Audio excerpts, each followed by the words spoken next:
여러분, 마음 편하게 살고 싶죠? 나이 들수록 마음 편하게 살고 싶은데 왜 이렇게 사는 게 힘들까요? 누구나 크고 작은 고민은 있을 것 같은데요. 전 가끔 이런 생각도 들어요. 왜 사람들은 정치를 하고 대통령이 되고 싶어 할까? 왜 이리 권력을 쥐고 싶어 할까? 다들 배울 만큼 배우고 가진 것도 많고 정치 안 하면 차라리 마음 편히 살 텐데 말이죠. 저처럼 평범한 사람들이 알 수 없는 무언가가 있을까 싶기도 한데요. 가끔 뉴스 기사 보면 참 바람잘날 없는 것 같아요. 그런 것 보면 사람이 신기한 동물이라는 생각도 듭니다. 이것만 채워지면 행복하고 마음 편히 살 것 같은데 하나가 채워지면 또 다른 욕망이 생기는 것 같아요. 그게 안 채워지면 또 욕망하고 마음에 시름이 생기고 그 욕망을 조절하지 못하면 스트레스가 더 쌓이고 마음의 평화는 온데간데 없이 사라집니다. 요즘 여러분이 가장 고민하는 것은 무엇입니까? 젊었을 땐 나이 들면 자연스럽게 안정되고 고민도 없을 줄 알았는데 아이들이 커갈수록 돈은 더 많이 들어가고 은퇴를 앞두고 무슨 일을 할까? 또 안 맞는 배우자와의 갈등, 갱년기 질병, 여러 가지 고민과 스트레스가 쌓일 때가 많죠. 남들은 어떻게 살까요?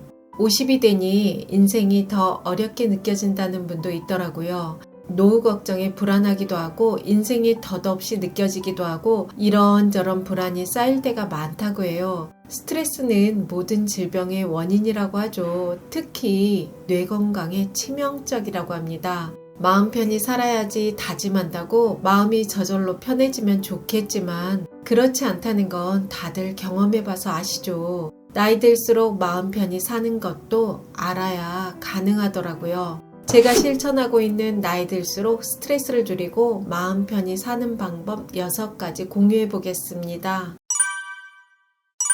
첫 번째는 힘든 걸 선택하자. 안 그래도 스트레스 쌓이는데 왜 힘든 걸 선택해야 할까요? 우리는 살아가며 크고 작은 선택을 합니다. 아침에 무엇을 먹을까부터 이번 주말에 무엇을 할까, 또 퇴근 후엔 무엇을 하며 시간을 보낼까, 저축은 얼마나 할까, 이렇게 다양한 선택을 할 때 더 힘들고 어려운 선택을 하면 장기적으로 편안한 인생을 살 수 있더라고요. 예를 들어 아침 식사를 하고 소파에 앉아서 TV를 볼까 아니면 아침 운동을 하러 나갈까 고민을 할 때 밥 먹고 TV 보면 당장 몸은 편하겠죠. 하지만 TV 보는 걸 반복적으로 선택한다면 장기적으로 살도 찌고 몸의 건강도 나빠질 겁니다. 그러다 보면 스스로 자책하는 마음이 생길 수도 있겠죠. 아침 운동을 하러 나가는 선택은 지금 당장은 힘든 선택일 수 있지만 장기적으로 인생을 편하게 만드는 선택이 되더라고요. 아침 먹고 설거지를 바로 할까 아니면 나중에 할까 선택할 때도 바로 설거지를 하는 것은 나중에 하는 것보다 힘든 선택일 수 있지만 집안이 청결해지며 마음도 가벼워집니다. 돈 걱정하는 분들 많으실 것 같은데요. 돈 걱정을 줄이는 방법도 힘든 걸 선택하는 법칙을 적용하면 장기적으로 돈 걱정 없이 편하게 살 수 있습니다. 재테크 공부를 할까 아니면 TV 보고 놀까? 통장에 돈이 줄어드는데 직장에 다닐까? 아니야, 힘든 일 해봐야 나이 들어 몸만 상하지, 그냥 쉬자. 아, 스트레스 쌓이네, 백화점 가서 옷 좀 몇 벌 살까? 아니야, 운동하고 스트레스 풀고 좀 아껴야지. 어떤 선택을 해야 장기적으로 돈 걱정에서 좀 편안해질까요? 유튜브 영상을 선택할 때도 그냥 시간 때우기식 영상과 좀 더 배우고 사색할 수 있는 영상이 있을 때 어떤 영상을 장기적으로 보느냐에 따라 지식이 쌓이고 내 삶을 좀 더 개선하게 될 것입니다. 이렇게 좋은 습관 근력을 차근차근 쌓아나가는 것이 장기적으로 마음 편한 인생을 살 수 있더라고요. 더 어려운 것을 선택하는 걸 추천드립니다. 두 번째는 미리미리 하자.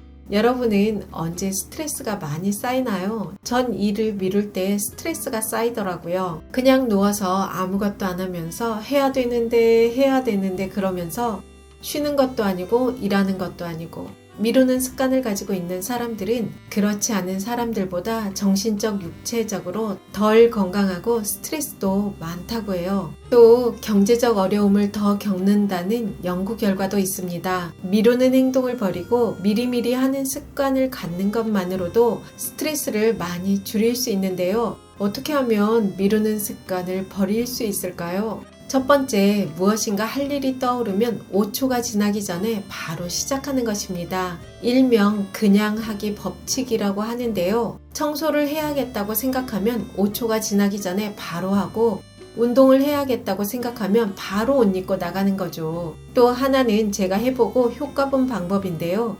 루틴을 만드는 것입니다. 일할 때 도움이 많이 되는데요. 아침에 일어나서 하는 일을 습관적으로 만들고 일주일 루틴, 한 달 루틴을 만들면 고민하지 않고 하게 되더라고요. 미리미리 하는 습관을 갖는 것만으로도 스트레스도 줄어들고 자신감과 자존감도 상승합니다. 세 번째는 완벽주의를 버리자. 무엇이든 완벽하게 하려고 하면 강박과 불안이 앞서게 됩니다. 망설이지 말고 실행을 해야 되는데 지나친 완벽주의를 가지고 있으면 생각만 많아지고 실행하기는 더 어려워지더라고요. 내가 이런 행동을 하면 남들이 어떻게 볼까? 내가 또 이런 실수를 했네 자책하게 되고 그런 행동이 반복될수록 자신감이 떨어지게 되는데요. 여러분, 스테로이드 호르몬이라고 들어보셨습니까? 아토피 등 피부염에도 스테로이드가 처방되기도 하고 운동선수들이 근육을 키우기 위해 스테로이드를 복용해 문제가 되기도 하는데요. 스테로이드는 여러 가지 병을 고칠 수 있기도 하고 동시에 만병의 근원이 되기도 하는 호르몬이라고 해요. 자가면역 질환, 아토피 등을 치료하는 데 탁월한 효과가 있지만 장기간 투여할 때 심각한 질병이 생길 수도 있는데 이유는 면역력을 약화시키고 호르몬 교란을 시킨다고 해요. 이런 스테로이드 호르몬이 자신감이 강한 사람에게는 분비가 낮고 본인이 무기력하다고 느끼고 늘 망설이는 사람은 스테로이드 호르몬 분비가 높아져 면역력을 약화시킨다고 해요. 그렇기 때문에 무엇이든 지나친 완벽주의를 버리고 가볍게 행동하는 것도 필요합니다. 이번에 망치면 끝이야. 절대 실수하면 안 돼. 이런 생각은 그만하고 가볍게 생각하고 실행하다 보면 자신감도 더 생기더라고요. 네 번째는 먼저 웃자. 여러분은 하루에 몇 번이나 웃으십니까? 독일의 티체 박사는 웃음은 스트레스를 줄이고 혈압을 조절하고 혈액순환을 원활하게 하고 면역력을 높이고 소화기관을 개선한다고 합니다.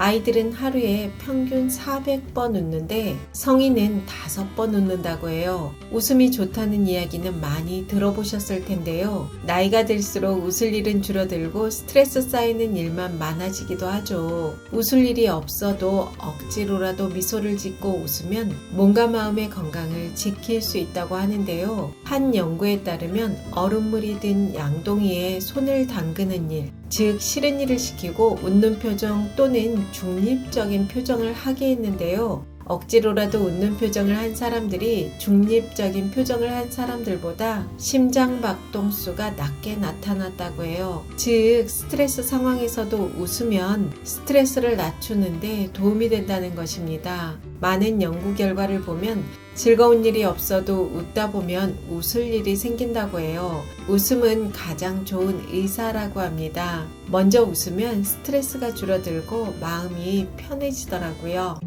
다섯 번째는 사람들과 어울리자. 어느 중년 여성이 좋은 남자를 만나 재혼을 고려 중인데 여러 가지 고민이 있다고 합니다. 다들 나이가 들면 혼자가 좋다고 하는데 재혼을 해야 하나 망설여진다고 해요. 여러분, 이 여성은 재혼을 해야 할까요? 아니면 혼자 살아야 할까요? 나이 들면 과연 혼자가 좋을까요? 혼자 고립되라는 말이 아니고 홀로 설 수 있어야 한다는 말을 오해하지 않았나 싶어요. 홀로 설 수 있는 사람은 혼자든 함께든 즐겁고 괴롭지 않습니다. 우리는 나이 들수록 배우자나 연인이 아니어도 사람들과 어울리며 살아야 합니다. 사람은 일생 동안 50만 번 웃는다고 해요. 이렇게 웃을 수 있는 것은 본능적인 신체 반응이 아니고 사람들과 상호작용하기 때문이라고 합니다.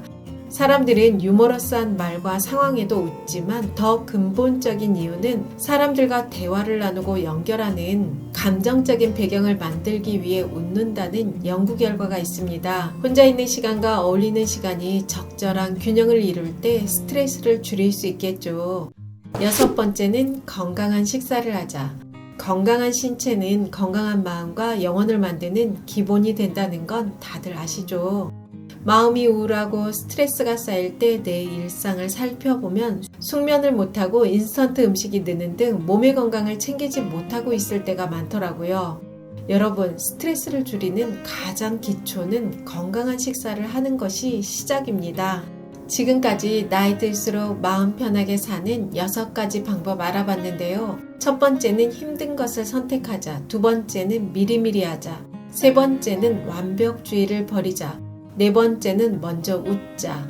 5번째는 사람들과 어울리자. 6번째는 건강한 식사를 하자. 우리 모두 나이 들수록 행복하고 마음 편하게 살았으면 좋겠습니다. 영상이 도움이 되셨다면 구독, 좋아요, 알림 설정까지 부탁드립니다. 좋은 영상으로 또 만나요.